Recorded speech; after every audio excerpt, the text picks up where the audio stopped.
Hello everyone, welcome back to my channel. তো অনেক দিন পরে তোমাদের সাথে আবার আমি চলে এলাম একটা ব্লগ ভিডিও নিয়ে। এটা হচ্ছে আমার বিয়ের প্রথম ব্লগ ভিডিও।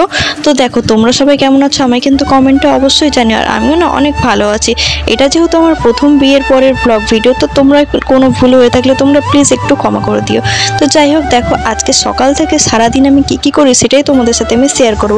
তো দেখো সকালে প্রথমেই উঠে আমি বিছানা ঠিক করে নিয়ে আমার বরকে তুলে দিলাম, যেহেতু অফিস যাবে। প্রতিদিন আমি আগে উঠি, তারপরে আমি ওকে তুলি 7:30টার দিকে, যেহেতু ওকে 8:30টার ট্রেন ধরতে হয়, তার জন্য ওকে 7:30টায় তুলে 1 ঘন্টার মধ্যে ও রেডি হয়ে যায়। আর তোমরা দেখো ভিডিওটাতে অনেকেই তোমরা এখানে দেখে কমেন্ট করবে যে দিদি এখানে বিছানার চাদরটা উল্টো মনে হচ্ছে কেন। উল্টো মনে হচ্ছে না, বিছানার চাদরটাই উল্টো। তার কারণ হচ্ছে আমরা না এই চাদরটা বিয়েতে পেয়েছিলাম গিফটে, তাই ভেবেছিলাম যে একদিন পাতবো। দিয়ে পাতার সাথে সাথে দেখছি প্রিন্টের কাজ করা, তো প্রচণ্ড শক্ত প্রিন্টগুলো, মানে খড়খড়ে টাইপের আর কি।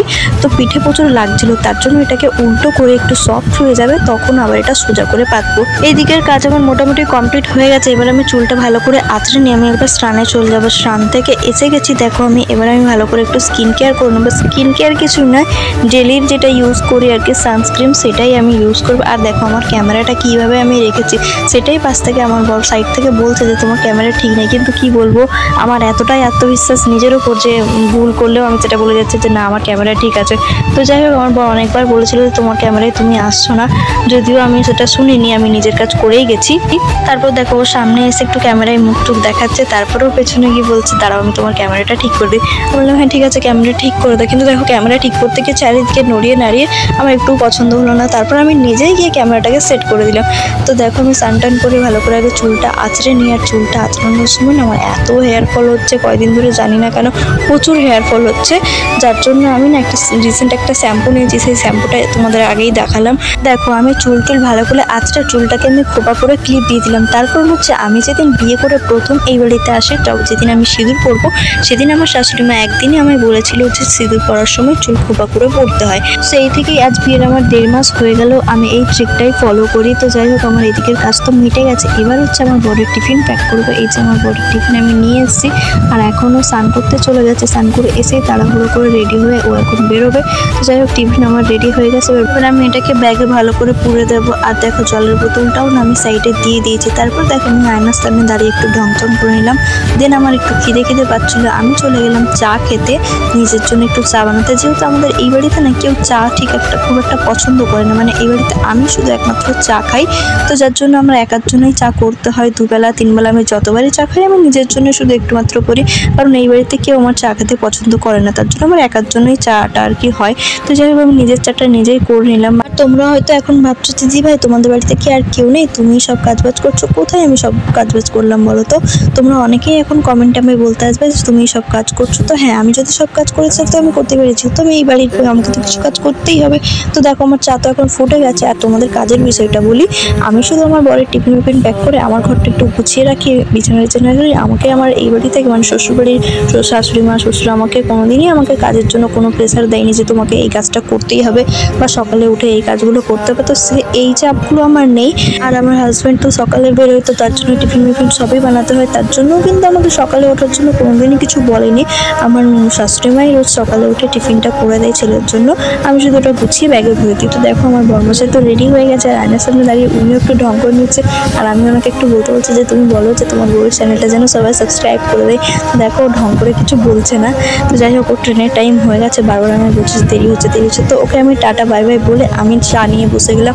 আর চা নিয়ে বসতেই আমার মনে পড়ে গেল যে না, চা খাওয়ার পরে আমি পুজোটা করে নিই।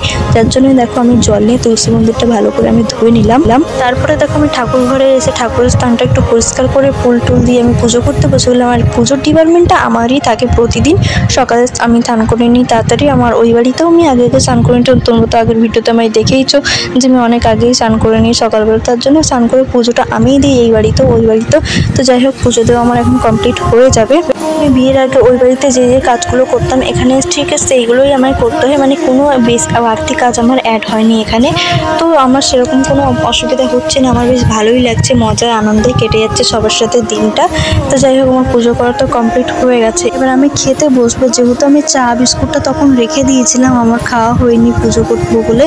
তো চা বিস্কুটটা আমি খেয়ে নিয়েছিলাম। তারপরে দেখো আমি নিয়েছি রুটি, আর আজকে সকালে হয়েছিল আলু ভাজা আর রুটি, আর ফ্রিজে একটা মিষ্টি ছিল, তো সেই মিষ্টি মিষ্টিটা আমি নিয়ে নেবো। তো এটা আমার ভালোই লাগে বেশ খেতে।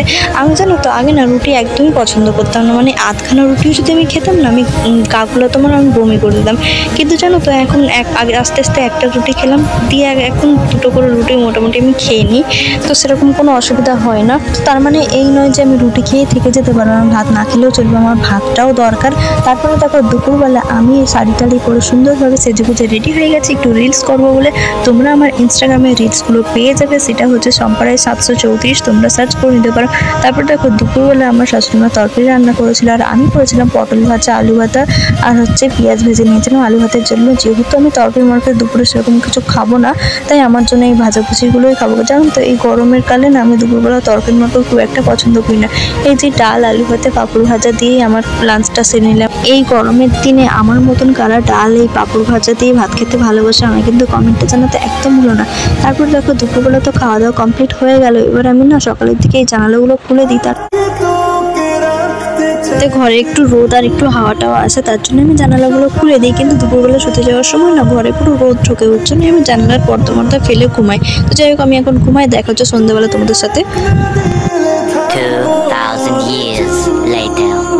সন্ধ্যাবেলা একটু কাজে ব্যস্ত থাকার জন্য আমি না ক্যামেরা অন করে ভিডিও করতে পারিনি, তার জন্য দেখো আমি রাত্রেবেলা ভিডিও শ্যুট করছি। আর রাত্রের এই ভিডিওটা হচ্ছে যে আমি শুতে যাওয়ার আগে স্কিন কেয়ারটা কীভাবে করি। তো প্রথমেই দেখো আমি দুটো বরফের কিউব নিয়ে ভালো করে আমার স্কিনটা ভালো করে ক্লিন করে নিচ্ছি। যারা তোমরা কম খরচায় বা কোনো টাকা পয়সা খরচা না করেই ভালো করে মুখ ক্লিন করতে চায় তারা কিন্তু এই একটা গামছার মধ্যে একটা বরফের কিউব নিয়ে এইভাবে মুখে ভালো করে একটু ম্যাসাজ করলে না অনেকটা ক্লিন হয় আর মুখটা অনেক রিল্যাক্স লাগে এবং ইনস্ট্যান্ট একটা গ্লো দেখা যায়।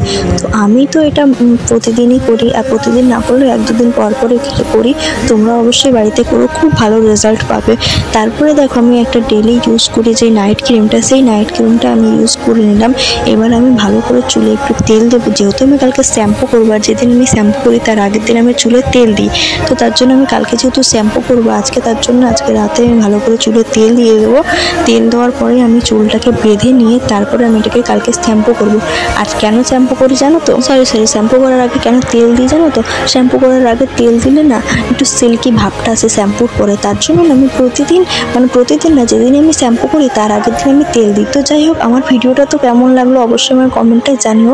আর আমার চুল বাঁধা তো ডান হয়ে গেল, এবার হচ্ছে ভিডিওটা এন্ড করার সময়, কারণ হচ্ছে ভিডিওটা এমনিতেই অনেকটা লং হয়ে গেছে। তোমরা কমেন্টে জানিও ভিডিওটা কেমন লাগলো। আর গুড নাইট সবাইকে, দেখা হচ্ছে অন্য কোনো দিন অন্য একটা ব্লগ ভিডিওর সাথে। বাই সবাই।